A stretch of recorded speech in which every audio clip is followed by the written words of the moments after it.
वो झूठ से कहां टकराते हैं।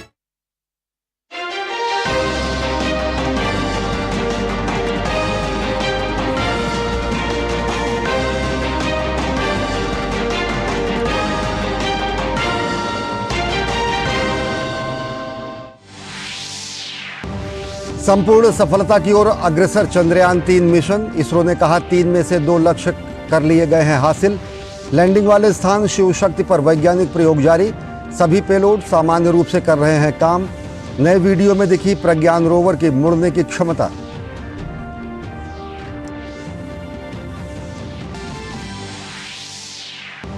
ग्रीस से सीधे बेंगलुरु पहुंचकर प्रधानमंत्री नरेंद्र मोदी ने चंद्रयान-3 टीम को दी बधाई।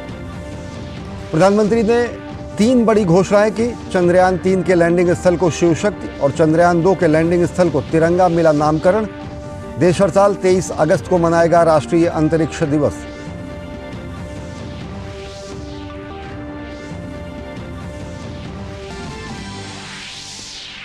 दो देशों की सफल यात्रा के बाद स्वदेश लौटने पर प्रधानमंत्री नरेंद्र मोदी का भव्य स्वागत। हवाई अड्डे पर उमड़ी भीड़। प्रधानमंत्री ने कहा, साथ लाया हूं चंद्रयान-3 की सफलता पर दुनिया भर की बधाइयां। भारत के प्रति बढ़ रही है दुनिया की जिज्ञासा, आकर्षण और विश्वास।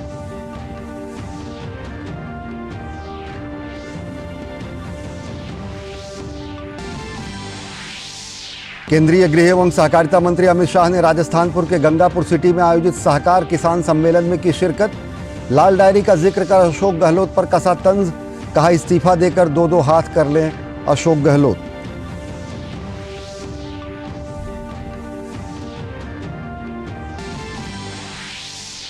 सूचना एवं प्रसारण मंत्री अनुराग सिंह ठाकुर ने कांग्रेस पर तुष्टीकरण की राजनीति करने का लगाया आरोप। कहा, कांग्रेस दुष्प्रचार और भ्रम फैलाने का करती है काम। कांग्रेस के लिए परिवार तो भाजपा के लिए राष्ट्र है प्रथम।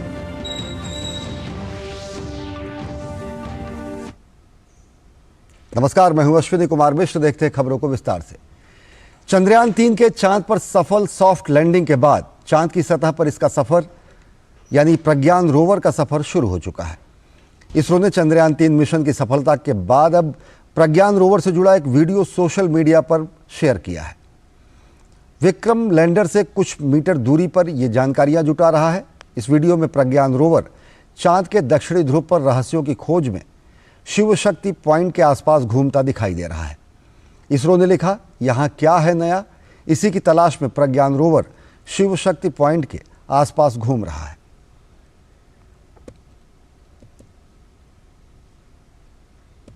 प्रधानमंत्री नरेंद्र मोदी 2 देशों की यात्रा खत्म कर दिल्ली के अलावा सीधे वैज्ञानिकों से मिलने बेंगलुरु पहुंचे। ऐतिहासिक लैंडिंग पर इसरो वैज्ञानिकों को बधाई देते हुए प्रधानमंत्री नरेंद्र मोदी ने कहा कि वे देश को नई ऊंचाइयों पर ले गए हैं। प्रधानमंत्री ने घोषणा की कि हर साल 23 अगस्त अब राष्ट्रीय अंतरिक्ष दिवस के रूप में मनाया जाएगा। प्रधानमंत्री नरेंद्र मोदी ने कहा कि चांद पर जिस जगह चंद्रयान-3 मिशन लैंड हुआ है उस जगह को अब शिव शक्ति पॉइंट के नाम से जाना जाएगा। चंद्रयान-3 की सफलता के बाद वैज्ञानिकों से मिलने की प्रधानमंत्री मोदी की उत्सुकता का अंदाजा इस बात से लगाया जा सकता है कि अपनी विदेश यात्रा की जिम्मेदारियों को पूरा करने के तुरंत बाद उन्होंने ग्रीस से सीधा बेंगलुरु का रुख किया।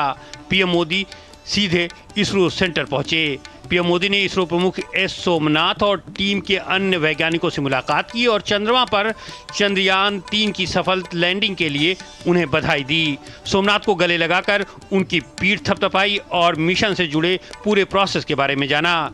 विक्रम लैंडर और प्रज्ञान रोवर की कार्यप्रणाली को एक मॉडल के जरिए दर्शाया गया।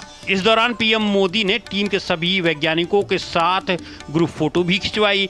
चंद्रयान-3 की टीम के वैज्ञानिकों को संबोधित करते हुए 3 बड़ी घोषणाएं की। पीएम मोदी ने 23 अगस्त को जब भारत ने चंद्रमा पर तिरंगा फहराया उस दिन को राष्ट्रीय अंतरिक्ष दिवस के रूप में मनाने का ऐलान किया। जिस स्थान पर चंद्रयान-3 का लैंडर उतरा अब उस पॉइंट को शिव शक्ति के नाम से जाना जाएगा और जिस जगह चंद्रयान-2 पहुंचा था उस जगह का नाम तिरंगा पॉइंट रखा जाएगा। शिव में मानवता के कल्याण का संकल्प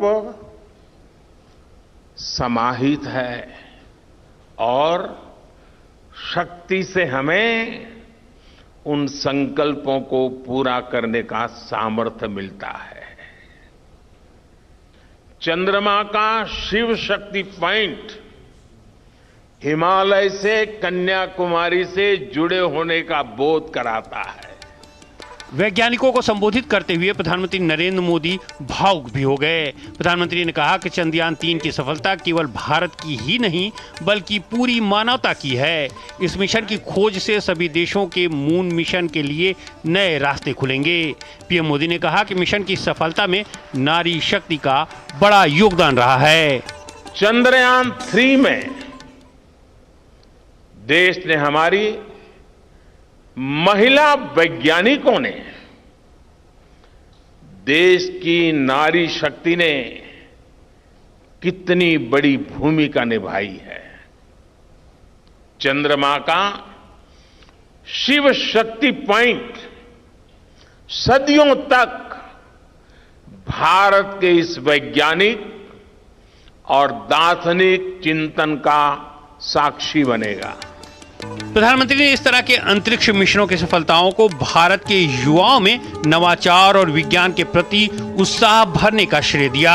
उन्होंने कहा कि मंगलयान और चंद्रयान की सफलताओं और गगनयान की तैयारी ने देश की युवा पीढ़ी को नया दृष्टिकोण दिया है। आज भारत के छोटे छोटे बच्चों की जुबान पर चंद्रयान का नाम है। आज भारत का हर बच्चा आप वैज्ञानिकों में अपना भविष्य देख रहा है। 21वीं सदी के इस दौर में विज्ञान और तकनीक में अग्रणी भूमिका निभाने के महत्व पर जोर देते हुए प्रधानमंत्री ने कहा कि भारत दुनिया का सबसे युवा प्रतिभाओं वाला देश है।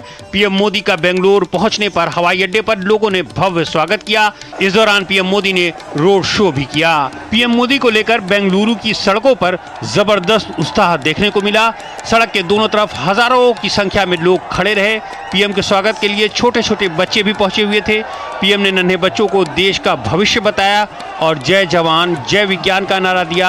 इस दौरान पीएम मोदी ने हाथ उठाकर लोगों का अभिवादन किया। आयशा खानम के साथ ब्यूरो रिपोर्ट, डीडी न्यूज। प्रधानमंत्री नरेंद्र मोदी ने बेंगलुरु में इसरो की महिला वैज्ञानिकों से मुलाकात की और सभी को चंद्रयान 3 की सफल लैंडिंग के लिए बधाई दी। जी ने जिस तरह से इनकरेज किया और ये दो जो नाम उन्होंने बताए, तिरंगा और शिव शक्ति, ये हमारी संस्कृति से जुड़ी हुई नामें हैं। तो उस चीज़ को भी उन्होंने हाईलाइट किया कि हम कितना भी ऊपर मून तक पहुंच जाएं, हमें ग्राउंडेड रहना चाहिए और हमें हम्बल रहना चाहिए। ये क्षण हमारे लिए एक अभूतपूर्व क्षण था।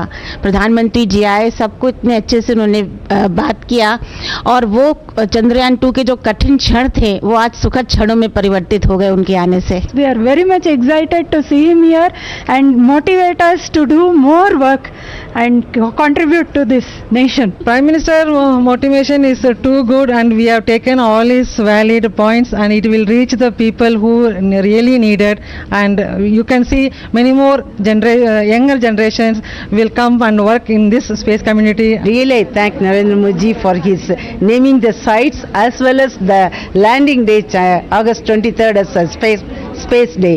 So it is really wonderful of him and really we are thankful for him. I am really proud to be a part of the propulsion team and above and all ISRO team, and we have taken the Chandrayaan propulsion module and the lander to the orbit itself. What I feel is we are really excited and we are really happy with the way he encouraged us. और वक्त हो चला एक छोटे से break का। देखते रहिए डीडी न्यूज। सेवा, सहयोग और समर्पण की भावना से आजादी के बाद पहली बार उपेक्षित वनटांगिया समाज की उन्नति का मार्ग प्रशस्त हुआ है। वर्ष 2017 में वनवासियों को सड़क, शिक्षा, चिकित्सा, राशन कार्ड, शौचालय, पक्के आवास, बिजली, सोलर लाइट, पेयजल जैसी मूलभूत सुविधाएं मिली हैं। वन ग्रामों को राजस्व ग्राम का दर्जा और वनवासियों को जमीनों का मालिकाना हक मिलने से इनकी जीवन शैली में बड़ा बदलाव आया है। दशकों से दबी हुई आशाओं और भावनाओं को पंख लगे हैं। वनवासियों के प्रति माननीय मुख्यमंत्री जी का समर्पण भाव इसी से पता चलता है कि वह दीपावली का पर्व वन ग्राम में ही मनाते हैं, जिससे वनवासियों का उल्लास और उमंग देखते ही बनती है। करके दिखाए जो, डबल इंजन की सरकार है वो। You got to be careful. बारिश है, सड़कें बदलेंगी। Switch to Seat. बेटा change soon. It's monsoon. Break के बाद आप सभी का स्वागत है। बेंगलुरु में इसरो के वैज्ञानिकों से मिलने के बाद जब प्रधानमंत्री नरेंद्र मोदी दिल्ली पहुंचे तो हवाई अड्डे पर उनका भव्य स्वागत हुआ। बीजेपी अध्यक्ष जेपी नड्डा समेत बड़ी संख्या में बीजेपी कार्यकर्ता और प्रशंसक वहां मौजूद रहे। दिल्ली में होने जा रहे G20 शिखर सम्मेलन का जिक्र करते हुए प्रधानमंत्री नरेंद्र मोदी ने कहा कि दिल्ली के लोगों को इसमें सहयोग करना चाहिए। प्रधानमंत्री ने कहा कि सितंबर 5 तारीख से 15 तारीख तक काफी गतिविधियां होंगी, इससे थोड़ी तकलीफ और असुविधा होगी और इसके लिए अभी से माफी मांगता हूं। दो देशों का सफल दौरा संपन्न करके प्रधानमंत्री नरेंद्र मोदी शनिवार को दिल्ली लौट आए। दौरे से वापसी में पीएम मोदी ग्रीस से सीधे बेंगलुरु पहुंचे, जहां उन्होंने इसरो के वैज्ञानिकों को चंद्रयान 3 की सफलता की बधाई दी। पीएम मोदी का दिल्ली पहुंचने पर भव्य स्वागत किया गया। पीएम मोदी के स्वागत के लिए पहुंचने वालों में भाजपा के राष्ट्रीय अध्यक्ष जेपी नड्डा और दिल्ली भाजपा के सांसद भी शामिल थे। वहीं पीएम का अभिनंदन करने के लिए लोग एयरपोर्ट के बाहर उमड़ पड़े। लोगों ने भारत माता की जय, मोदी मोदी के नारे लगाए। प्रधानमंत्री ने लोगों का अभिवादन किया और इस प्रेम के लिए आभार जताया। पीएम मोदी ने स्वागत के लिए उमड़े लोगों को संबोधित करते हुए चंद्रयान 3 मिशन की सफलता को सराहा। पीएम मोदी ने कहा कि वो पूरी दुनिया की तरफ से इस मिशन की कामयाबी पर बधाई के संदेश लाए हैं। पीएम मोदी ने कहा कि आज पूरा विश्व भारत की तरफ देख रहा है। पीएम ने कहा कि ब्रिक्स शिखर सम्मेलन में हर किसी के अंदर भारत की उपलब्धियों के बारे में जानने की उत्सुकता थी। भारत के तिरंगे का सामर्थ्य अपने सफलताओं के आधार पर, अचीवमेंट्स के आधार पर आज दुनिया अनुभव भी कर रही है, स्वीकार भी कर रही है और सम्मान भी दे रही है। पीएम ने कहा कि नए नए विचारों और वैज्ञानिक उपायों को सामने लाने के लिए आने वाले दिनों में देश के नौजवानों के लिए हैकाथॉन आयोजित किए जाएंगे। पीएम ने कहा कि 2047 में देश को विकसित बनाने के सपने को पूरा करने के लिए हमें साइंस एंड टेक्नोलॉजी की राह पर और अधिक मजबूती से आगे बढ़ना है। हम सिर्फ उत्साह, उमंग, नई ऊर्जा, सिर्फ इतने से अटकने वाले लोग नहीं हैं।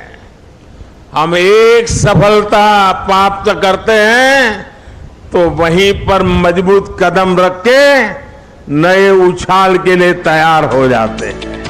पीएम मोदी ने कहा कि माईगॉव पर 1 सितंबर से क्विज कंपटीशन आरंभ होगा। इससे देश के युवाओं में विज्ञान के प्रति रुचि को बढ़ावा मिलेगा। पीएम ने छात्रों से इस क्विज का हिस्सा बनने की अपील की। दिल्ली में होने जा रहे G20 शिखर सम्मेलन का जिक्र करते हुए पीएम मोदी ने कहा कि दिल्ली वालों को इसमें सहयोग करना है। एक परिवार के नाते ये सारे मेहमान हमारे हैं। हम सबके प्रयासों से ये हमारा G20 समिट शानदार हो, रंग बिरंगा हो, हमारा पूरा दिल्ली रंग राग से भरा हुआ हो। ये काम दिल्ली के मेरे नागरिक भाई बहन करके दिखाएंगे, ये मेरा पूरा विश्वास है। पीएम मोदी ने अपने संबोधन के बाद वहां मौजूद लोगों से मुलाकात की। पीएम मोदी ने सबका अभिवादन किया। ब्यूरो रिपोर्ट के साथ ऋषि कुमार, राजेश राज की रिपोर्ट, डीडी न्यूज, दिल्ली। प्रधानमंत्री नरेंद्र मोदी ने रविवार को B20 समिट इंडिया 2023 को रविवार को संबोधित करेंगे। प्रधानमंत्री ने ट्वीट कर जानकारी दी, कल 27 अगस्त को दोपहर 12 बजे मैं B20 समिट इंडिया 2023 को संबोधित करूंगा। यह मंच व्यापार जगत में काम करने वाले हितधारकों की एक विस्तृत श्रृंखला को एक साथ ला रहा है। यह सबसे महत्वपूर्ण G20 समूह में से एक है, जिसका स्पष्ट ध्यान आर्थिक विकास को बढ़ावा देने पर है। वहीं शनिवार को राजधानी दिल्ली में हुए B20 समिट में केंद्रीय शिक्षा एवं कौशल विकास मंत्री धर्मेंद्र प्रधान ने हिस्सा लिया।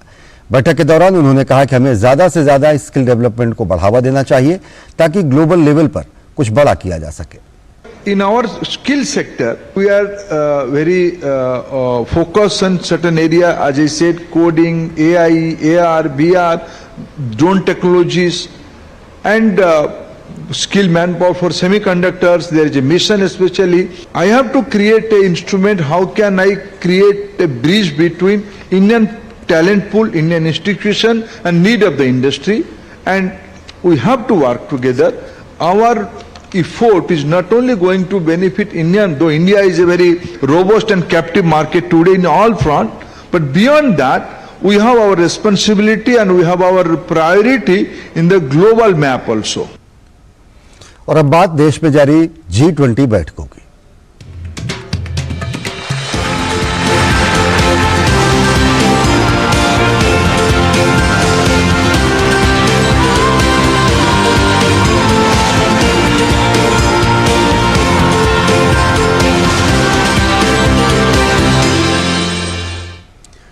वाराणसी में आयोजित G20 के संस्कृति कार्य समूह और संस्कृति मंत्रियों की बैठक सफलतापूर्वक संपन्न हो गई।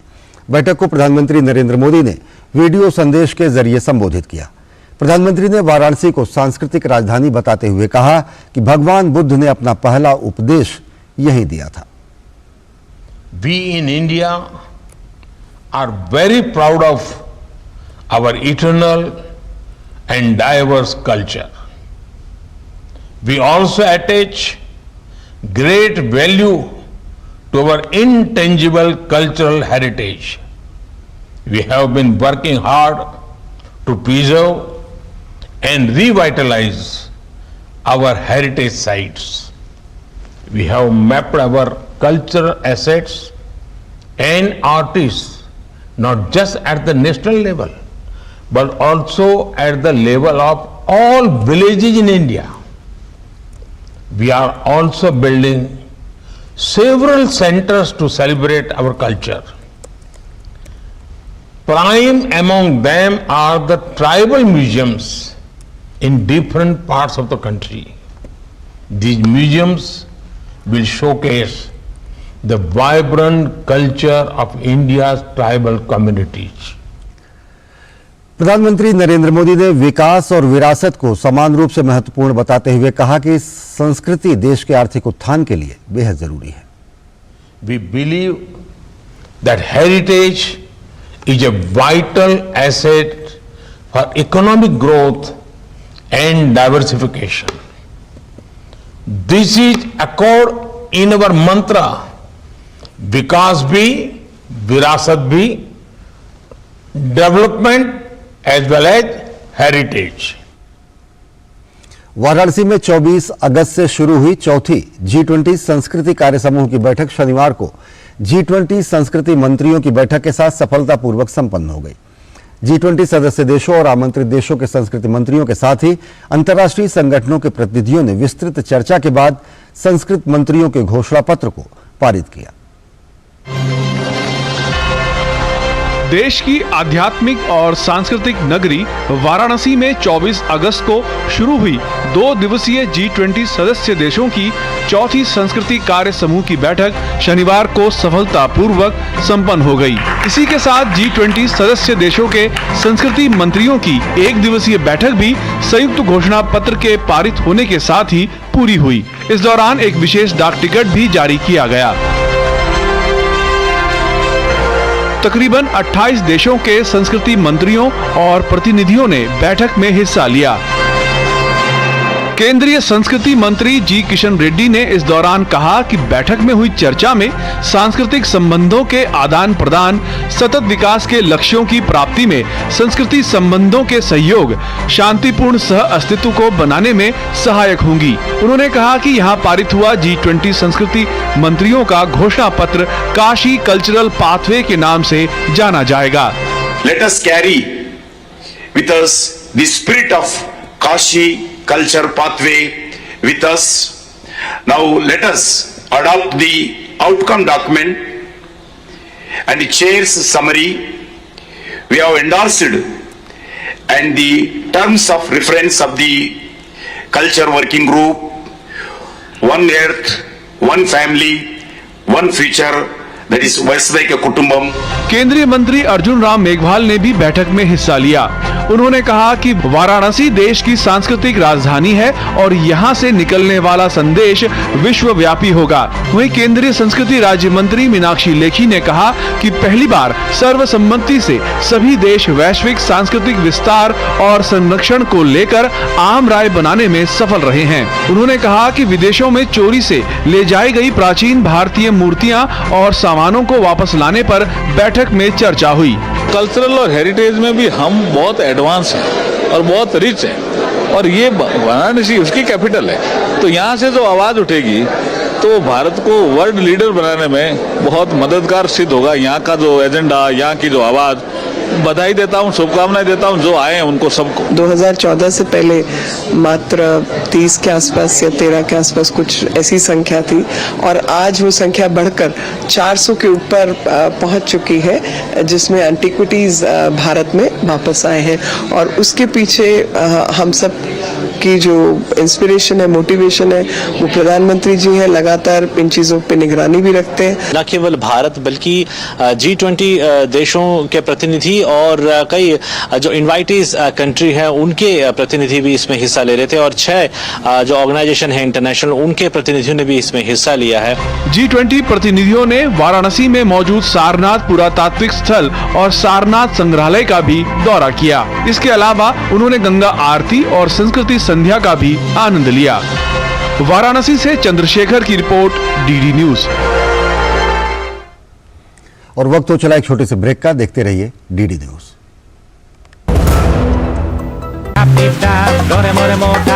You got to be careful. बारिश है, सड़कें बदलेंगी। Switch to Seat. बेटा change soon. It's monsoon.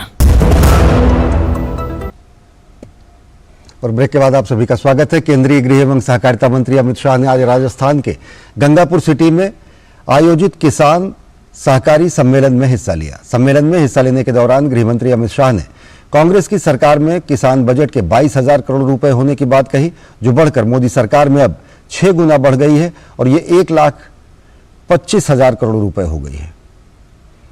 केंद्रीय गृह मंत्री अमित शाह ने अशोक गहलोत सरकार पर निशाना साधते हुए कहा कि राजस्थान के मुख्यमंत्री लाल डायरी से बहुत डरते हैं। उन्होंने पूछा कि आखिर लाल डायरी में है क्या, वे इससे डरते क्यों हैं।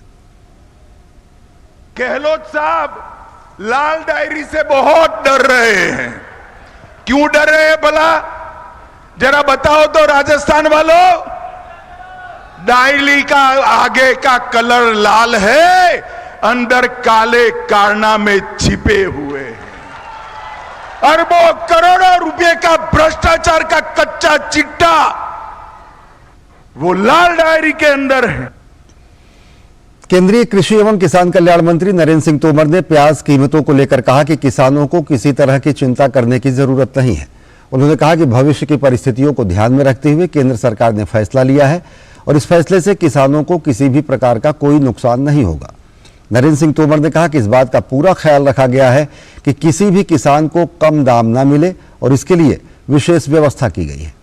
प्याज में किसी भी किसान को परेशान होने की जरूरत नहीं है। केंद्र सरकार ने आने वाले परिस्थितियों को दृष्टिगत रखते हुए निर्णय किया है, लेकिन साथ ही साथ इस बात की भी गारंटी है कि किसी भी किसान को दाम कम न मिले, इसका पर्याप्त प्रबंधन किया गया है और नेफेड प्याज खरीदने का काम कर रहा है। सूचना एवं प्रसारण मंत्री अनुराग सिंह ठाकुर ने कांग्रेस पर तुष्टीकरण की राजनीति करने का आरोप लगाया। उन्होंने कांग्रेस पर निशाना साधते हुए कहा कि उनके कार्यकाल में सिर्फ तुष्टीकरण की राजनीति की जाती थी, लेकिन अब प्रधानमंत्री सबका साथ सबका विकास के मंत्र पर चलते हैं।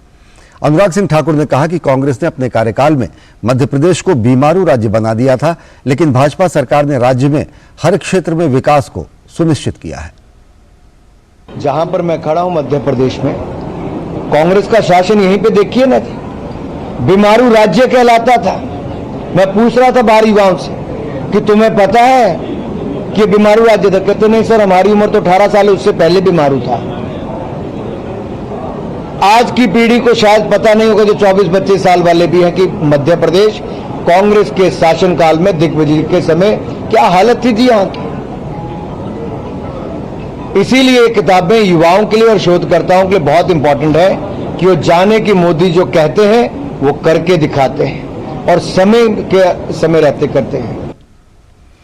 पालम एयरपोर्ट पर अभिनंदन समारोह में प्रधानमंत्री नरेंद्र मोदी ने G20 देशों की बैठक के दौरान लोगों को आवाजाही में होने वाली दिक्कतों का जिक्र कर मर्मस्पर्शी अपील की। क्या कुछ कहा प्रधानमंत्री नरेंद्र मोदी ने, बता रहे हैं हमारे संवाददाता राजेश राज।